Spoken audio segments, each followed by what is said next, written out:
નમસ્કાર મિત્રો, આજે આપણે વાત કરવાના છીએ મુંબઈમાં અભણ વહુ સાથે બનેલી ઘટના. સૌરાષ્ટ્રના એક નાના ગામમાં જન્મેલી હિરલને ક્યારેય શાળા જોવાનો મોકો મળ્યો ન હતો.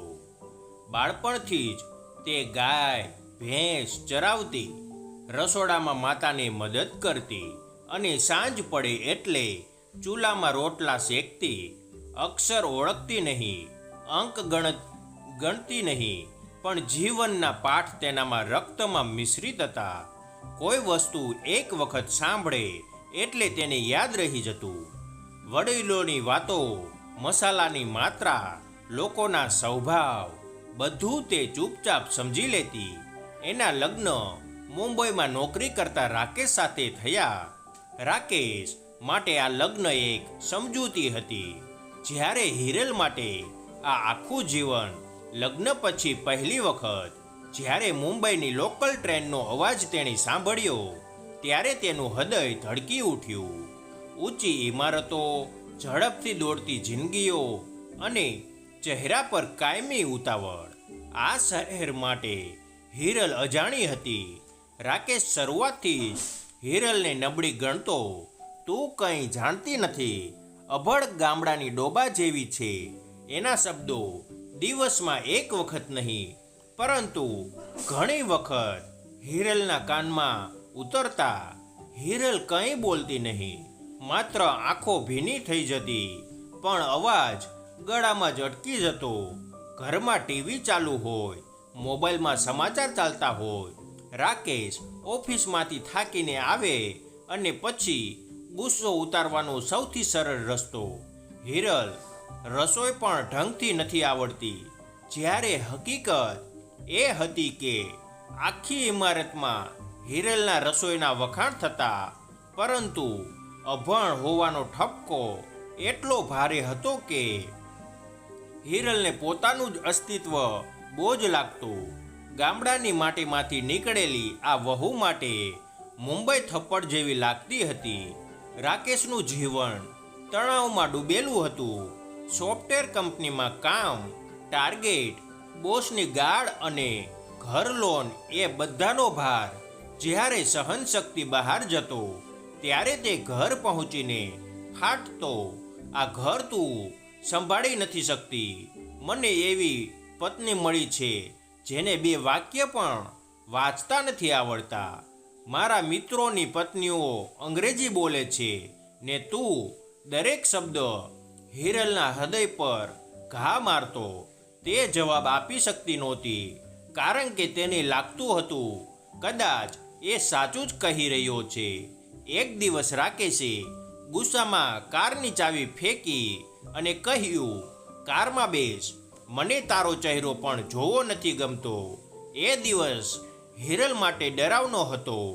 મુંબઈના ટ્રાફિકમાં કાર અંદર રાકેશનો ગુસ્સો વિસ્ફોટક બની ગયો. હોર્ન, ગાળો, બ્રેક અને ઝડપ બધું એકસાથે. તે મારું જીવન બગાડી નાખ્યું. એ શબ્દો સાથે કારને અચાનક બ્રેક મારી. હિરલ કંપી ઉઠી. આંખોમાંથી આંસુ વહી રહ્યા હતા, પણ એક પણ અવાજ બહાર નહોતો આવતો. એ કાર અંદર નહીં, પરંતુ જાણે કોઈ અંધારી ગુફામાં બંધાયેલી હતી. રાત્રે ઘરે આવ્યા પછી રાકેશ થાકીને સૂઈ ગયો. હિરલ રસોડામાં ચૂપચાપ બેઠી હતી. ચૂલાની આગ જેવી જ તેની અંદરની આગ સળગી રહી હતી, પણ તે સળગતી પણ પ્રકાશ આપે એવી નહોતી. એક દિવસ મુંબઈની ઇમારતમાં એક મોટો પ્રસંગ હતો. સોસાયટીના મોટા સાહેબની તબિયત અચાનક બગડી. ડૉક્ટર આવે ત્યાં સુધી હિરલે તેના અનુભવથી ઘરગથ્થુ ઉપચાર કર્યો. કોઈ દવા નહીં, પણ યોગ્ય સમજણ. ડૉક્ટર આવ્યા પછી આશ્ચર્યચકિત રહ્યા. સમયસર યોગ્ય પગલાં લીધા, નહીંતર પરિસ્થિતિ બગડી શકતી. તેમણે કહ્યું, આ ઘટનાએ આખી સોસાયટીમાં હિરલનું માન વધાર્યું. લોકો તેના પર વિશ્વાસ કરવા લાગ્યા. કોઈ રેસીપી, કોઈ ઘરેલું ઉપચાર, કોઈ ઘરગથ્થુ સલાહ, બધું હિરલ પાસે. રાકેશને આ વાત કચવા લાગી. તેને લાગ્યું આ અભણ સ્ત્રી લોકોમાં નામ કમાવી રહી છે, પણ સત્ય એ હતું કે હિરલ અભણ હતી, બુદ્ધિહીન નહોતી. એનું મૌલિક જ્ઞાન, તેની યાદશક્તિ, તેનો અનુભવ, આ બધું કોઈ ડિગ્રી કરતાં વધારે સશક્ત હતું. પરંતુ રાકેશનો ગુસ્સો ઘટ્યો નહીં. 1 લાખના પગાર, કોર્પોરેટ પ્રેશર અને આંતરિક અશાંતિ, એ બધું હજુ પણ હિરલ પર જ ઉતરતું હતું. એક દિવસ ફરી એક ભારે ઝઘડો થયો. તું મારા લેવલની નથી. આ વાક્યે હિરલને અંદર સુધી તોડી નાખી. એ રાતે હિરલ પહેલીવાર ખુલ્લેઆમ રડી. શબ્દો વગર, અવાજ વગર. તેને સમજાઈ ગયું કે શિક્ષણ ન હોય તો પણ આત્મસન્માન હોવું જોઈએ. રાકેશ કાર લઈને નીકળી ગયો. વરસાદ હતો, રસ્તા ભીંજાયેલા હતા. મનમાં ગુસ્સો અને ખાલીપો. એ જ કાર એક અચાનક અકસ્માતની નજીક પહોંચી. બ્રેક, સ્કીડ અને અંતિમ ક્ષણે, બચાવે ક્ષણે રાકેશને એક જ ચહેરો દેખાયો, હિરલ.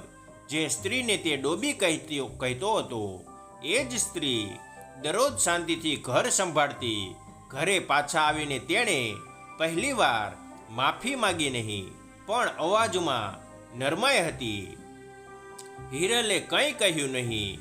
એના મૌનમાં એ સવાલ હતો, શું તું મને અંતે માણસ માન્યા? રાકેશના અવાજમાં નરમાઈ હતી, પણ એ નરમાઈમાં પણ અહંકારનો અસ્પષ્ટ પડછાયો હતો. ચાલે છે, હવે બધું ઠીક છે, એમ કહી તે વાત પૂરી કરવા માગતો હતો. જાણે વર્ષોનો દુઃખ એક વાક્યમાં સાફ થઈ ગયું હોય. પણ હિરલ માટે એ વાક્ય પૂરતું નહોતું. વર્ષો સુધી દબાયેલી લાગણીઓએ એ રાતે પહેલીવાર અંદરથી ધક્કો માર્યો. હિરલ ચૂપ હતી, પણ એ ચૂપીમાં કમજોરી નહોતી. એ મૌન હવે તોફાન બનવાની તૈયારીમાં હતું. તેને પહેલીવાર લાગ્યું કે જો એ હજુ ચૂપ જ રહેશે તો આખી જિંદગી એ અભણ ગામડાની ડોબી તરીકે જ જીવશે. શિક્ષણ નહોતું, પણ સમજ હતી. શબ્દો નહોતા, પણ લાગણીઓ હતી. બીજા દિવસે રાકેશ ઓફિસે ગયો. હિરલ ઘરમાં એકલી હતી. બારી બહાર મુંબઈની ઇમારતો જોઈ રહી હતી. અચાનક એને પોતાનું ગામ યાદ આવ્યું. ખુલ્લું આકાશ, શાંતિ, અને ત્યાં કોઈએ એને ક્યારેય નીચી નજરે નહોતી જોઈ. મુંબઈએ એને ઘર આપ્યું, પણ માન આપ્યું નહોતું. તે જ દિવસે સોસાયટીના લોકોએ હિરલને એક સૂચન આપ્યું, તમે રસોઈ એટલી સારી બનાવો છો, કેમ કોઈ ટિફિન સર્વિસ શરૂ ન કરો? આ વિચાર સાંભળીને હિરલના દિલમાં ડર પણ હતો અને અજાણી આશા પણ. તે વાંચી લખી શકતી નહોતી, પણ વ્યવસ્થા સમજતી હતી. સમય, સ્વાદ, સફાઈ બધું તેને આવડતું. રાકેશને આ વાત કહી તો તેણે ઉડાવી નાખી. તને ધંધો કરવો છે, હિસાબ કોણ કરશે? અભણ સ્ત્રી શું સાંભળશે? આ શબ્દે હિરલને ફરી લાગણીના તળિયે ધકેલી દીધી. પણ આ વખતે એ તૂટવા માટે નહીં, ઊભી રહેવા માટે. એ રાતે હિરલે નક્કી કર્યું, ગણતરી ન આવડતી હોય તો યાદશક્તિ કામમાં લાવશે. વાંચતા ન આવડતું હોય તો અનુભવ બોલશે. અને જો પતિ માન નહીં આપે તો એ પોતાનું માન ઊભું કરશે. ધીરે ધીરે હિરલે ટિફિનનું કામ શરૂ કર્યું. શરૂઆતમાં માત્ર 3 ઘર, પછી 5, પછી 10. કોઈ કાગળ, કોઈ બુક નહીં. બધું યાદશક્તિથી. કોને શું ન ગમે, કોને ઓછું મીઠું, કોને શાક વિનાનું, બધું એને મગજમાં સચવાયું હતું. મુંબઈના લોકો કારણ પૂછતા, તમે કઈ રીતે યાદ રાખો છો? હિરલ હળવે હસીને કહેતી, રસોઈ યાદથી નહીં, લાગણીથી બને છે. થોડા મહિનામાં હિરલનું નામ આખી સોસાયટી આસપાસ ફેલાયું. પૈસા આવતા લાગ્યા. નાના નાના પણ એ પૈસા સાથે આત્મવિશ્વાસ પણ આવતો ગયો.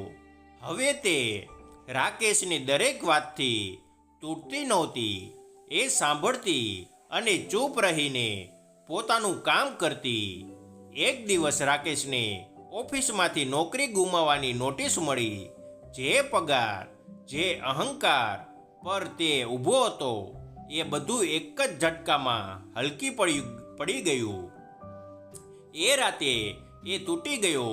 એ જ રાકેશ જે હિરલને નકામી ગણતો હતો, આજે નિષ્ફળતાની ખાઈમાં ઊભો હતો.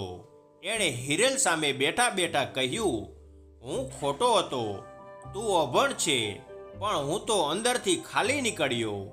હિરલના આંખોમાં આંસુ આવી ગયા, પણ એ દુઃખના નહોતા. એ લાંબી રાહ જોનાર મળેલી ઓળખાણના હતા. તે મીઠા અવાજે બોલી, અભણ હોવું ગુનો નથી, પણ માણસ ન માનવો એ સૌથી મોટો ગુનો છે. રાકેશે માથું ઝુકાવ્યું. એ દિવસે પહેલીવાર હિરલ જીત્યા. પતિને નહીં, રાકેશ માથું ઝુકાવી બેઠો હતો. પરંતુ હિરલ માટે એ ઝુકાવ પૂરતો ન હતો, કારણ કે ઝુકાવ ક્ષણનો હોઈ શકે, પણ બદલાવ જીવનભરનો હોવો જોઈએ. વર્ષો સુધી તેણે રાકેશના સ્વભાવમાં માત્ર વચનો જોયા હતા, વર્તન નહીં. આજે પહેલીવાર શબ્દો બદલાયા હતા, પરંતુ હિરલનું દિલ હજુ પણ ડરતું હતું. એ રાતે બંને વચ્ચે લાંબો મૌન હતો. કોઈ ઝઘડો નહીં, કોઈ અવાજ નહીં, પણ એ ચૂપ્પી વર્ષોના દુઃખ કરતાં વધુ ભારે હતી. રાકેશને સમજાઈ ગયું કે હિરલ હવે પહેલાંની જેવી નથી. હવે એ એવી સ્ત્રી હતી જે પોતાની ઓળખ બનાવી ચૂકી હતી. હવે એને કોઈની છાયા હેઠળ રહેવાની જરૂર નહોતી. બીજા દિવસે સવારમાં હિરલ પોતાના ટિફિનના કામમાં લાગી ગઈ. રાકેશ પહેલીવાર ધ્યાનથી એને જોતો રહ્યો. એના હાથોમાં આત્મવિશ્વાસ હતો, આંખોમાં ડર નહોતો. જે સ્ત્રીને તે અભણ કહીને ટાળી દેતો હતો, એ આજે વગર કાગળ કલમ આખો ધંધો સંભાળી રહી હતી. સાંજે રાકેશ બોલ્યો, જો તું કહેશે તો હું તારા કામમાં મદદ કરીશ. હવે આ વાક્ય ફરકવાળું હતું. આ વાક્યમાં અહંકાર નહોતો, માગણી નહોતી, પ્રસ્તાવ હતો. હિરલે એને એની સામે જોયું. એ નજરમાં પ્રેમ હતો, પરીક્ષણ પણ હતું. મદદ ત્યારે જ સ્વીકારવું. હિરલે શાંતિથી કહ્યું, જો તું મને પત્ની તરીકે નહીં, માણસ તરીકે માન આપશે. રાકેશની આંખો ભીની થઈ ગઈ. એ પહેલીવાર સમજી રહ્યો હતો કે લગ્નનો અર્થ અધિકાર નહીં, ભાગીદારી છે. અને એ રાતે હિરલે મનમાં નક્કી કર્યું, જો બદલાવ ખરેખર સાચો હોય તો એક તક આપવી, પરંતુ પોતાની આત્મનિર્ભરતા હવે ક્યારેય છોડવી નહીં. વર્ષ પસાર થયું. હિરલનું ટિફિન નાનું રહ્યું નહોતું. હવે તે એક નાની રસોઈ સેવા હતી. 2 મહિલાઓ તેની સાથે જોડાઈ હતી. બંને ગરીબ, બંને અભણ, બંને આત્મવિશ્વાસથી ખાલી. હિરલ તેમને વાંચતા લખતા શીખવી શકી નહોતી, પણ જીવતા શીખવ્યા. રાકેશને નવી નોકરી મળી, ઓછા પગારે પણ વધારે શાંતિ સાથે. હવે તે ઘર આવતો ત્યારે ગુસ્સો નહીં, સમય લઈને આવતો. હિરલને ક્યારેય ફરી અભણ ન કહ્યું. ક્યારે લોકો પૂછતા, તમારી પત્ની એટલું બધું કઈ રીતે સંભાળી લે છે? રાકેશ ગર્વથી કહેતો, એ અભણ નથી, એ જીવનમાં પાસ થયેલી સ્ત્રી છે. હિરલ હવે પણ વધારે બોલતી ન હતી, પરંતુ તેને હવે મૌનથી ડર લાગતો નહોતો, કારણ કે એ મૌન પસંદગીનું હતું, મજબૂરીનું નહીં. એક દિવસ હિરલે પોતાની બચતમાંથી ગામમાં એક નાની દીકરીને શાળામાં દાખલ કરી. જ્યારે લોકોએ પૂછ્યું, તમને તો જાતે ભણવાનો મોકો ન મળ્યો, તો આ બધું કેમ? હિરલ હળવે હસીને બોલી, મને મોકો ન મળ્યો એનો અર્થ એ નથી કે બધાને વંચિત રાખી દેવા. આ રીતે ગુજરાતના ગામડાની એક અભણ વહુ મુંબઈમાં પોતાની ઓળખ બનાવી ગઈ. ન લડાઈ કરીને, ન બદલો લઈને, પણ સહન, સમજ અને સ્વાભિમાનથી. આ વાર્તા કોઈ એક સ્ત્રીની નથી, આ દરેક એવી સ્ત્રીની છે જેને ઓછું કહીને તોડવામાં આવી અને એ છતાં એ ઊભી રહી. કારણ કે અભણ હોવું કમજોરી નથી, આપમાને સહન કરવું છે કમજોરી. મિત્રો, આ વાર્તા કાલ્પનિક છે. તેમાં આવતા તમામ પાત્રો, દ્રશ્યો, દરેક વસ્તુ કાલ્પનિક છે અને અવાજ નવા જીવન ઉપયોગી, જીવનમાં કંઈક નવું શીખવા મળે, પ્રેરણા મળે તેવા વિડીયો જોવા માટે અમારી ચેનલ સાથે બન્યા રહેજો. તમારો ખૂબ ખૂબ આભાર.